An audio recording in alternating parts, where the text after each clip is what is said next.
Hi, I'm Laura, a 35-year-old single mom navigating this hectic life with my incredible 12-year-old daughter, Emily. We've got a charming little place in the suburbs. It might not be much, but it's our home. I'm working tirelessly as a nurse, juggling long shifts to ensure we have food on the table and a roof over our heads. Emily is truly something special, sharp as a tack and brimming with creativity.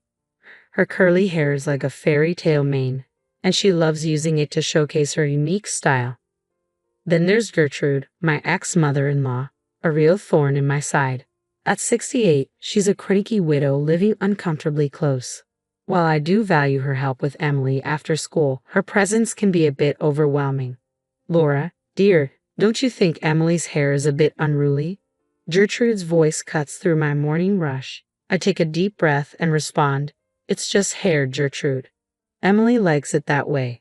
In my day, young ladies knew how to present themselves properly. Gertrude huffs. I bite my tongue, reminding myself that I should be grateful for any childcare help. Thank goodness for Sarah, my best friend and fellow nurse. She's my anchor, always ready to listen or step in with Emily when Gertrude gets particularly unbearable.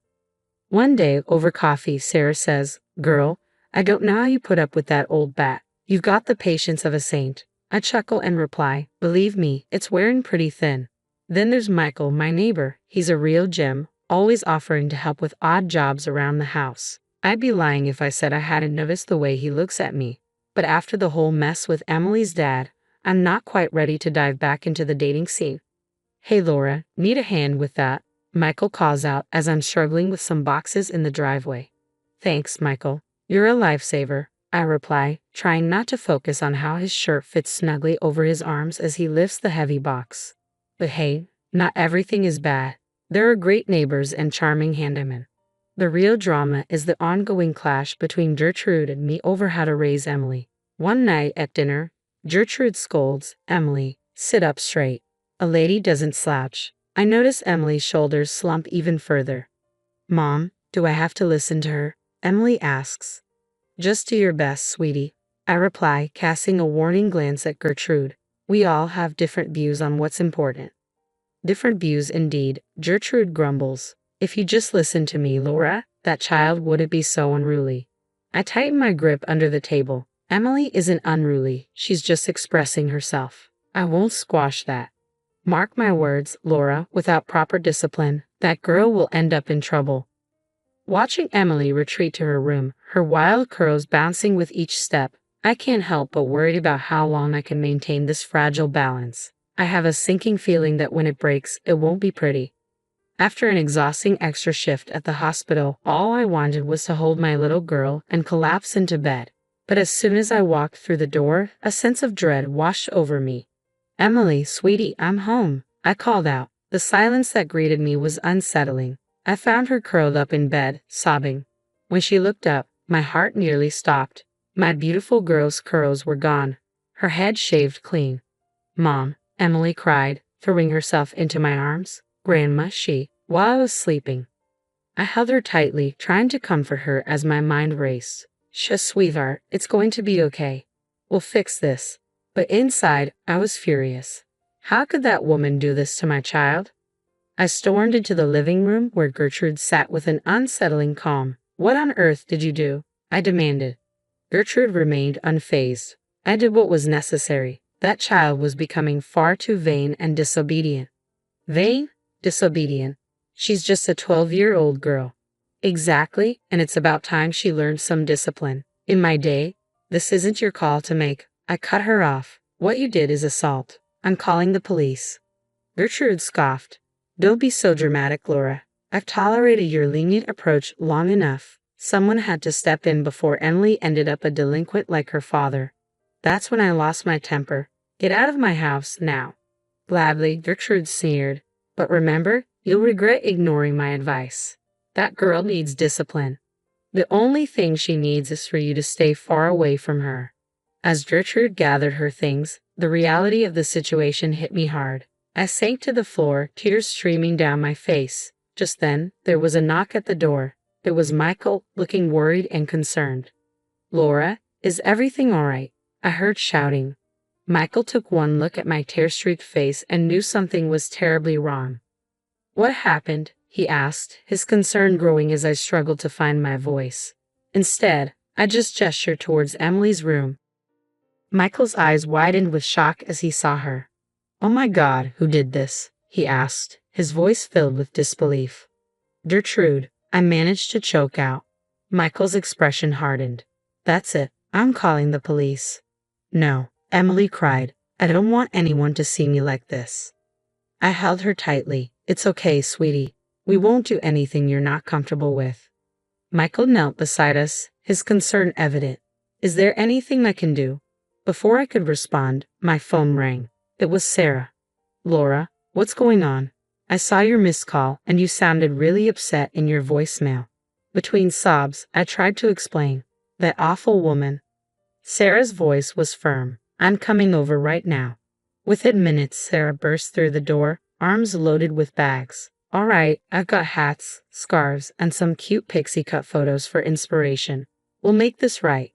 Emily managed a faint smile as Sarah began working her magic, trying to salvage what was left of her hair. I filled Michael in on the entire ordeal with Gertrude. I can't believe I let her anywhere near Emily, I said, a wave of self-loathing washing over me.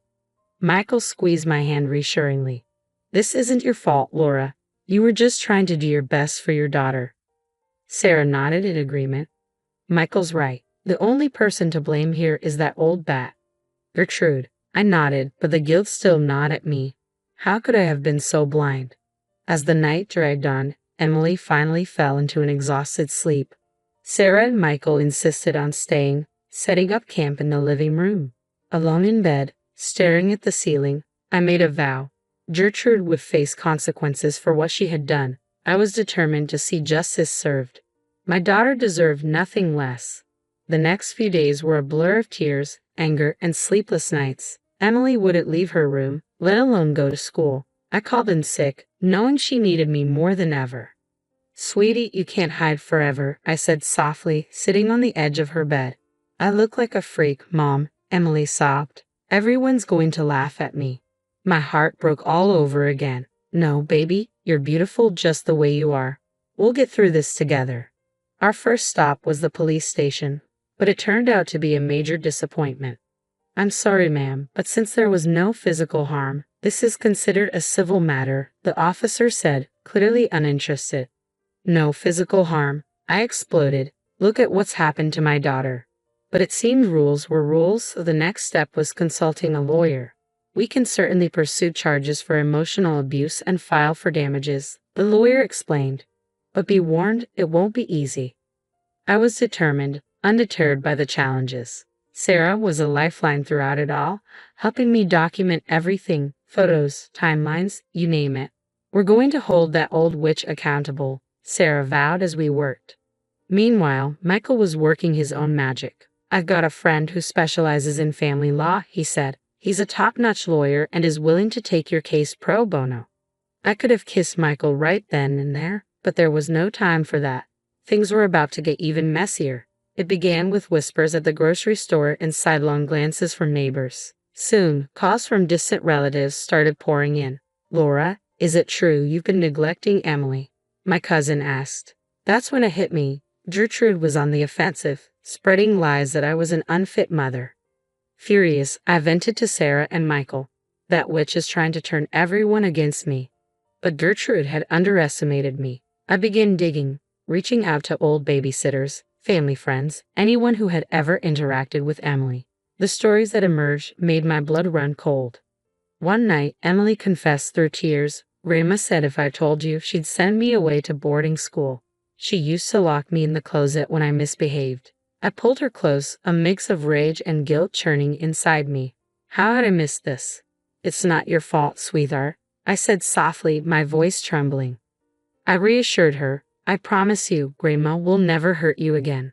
With Sarah and Michael's help, we devised a plan. We set up hidden cameras around the house and taught Emily how to safely gather evidence if Gertrude tried to contact her. Remember, kiddo, Michael said, demonstrating how to use the voice recorder on her phone. If Grandma calls or shows up, press this button immediately. Emily nodded, her expression resolute. I won't let you down, Mom. You could never let me down, sweetheart, I said, hugging her tightly. We're in this together. As we completed our preparations, a steely resolve took hold of me. Gertrude thought she could bully and manipulate her way to victory, but she had no idea what was coming. This mama bear was ready to fight, and I wasn't about to back down. "All right, team," I said, turning to Sarah and Michael. "Let's take this witch down." The trap was set. Now we just had to wait for Gertrude to make her move. And when she did, we'd be ready. The day of the trial arrived, and I felt a wave of nausea. Emily squeezed my hand as we stepped into the courtroom. "You've got this, Mom," she whispered, her voice steady despite the circumstances. Our lawyer presented the mountain of evidence we had gathered.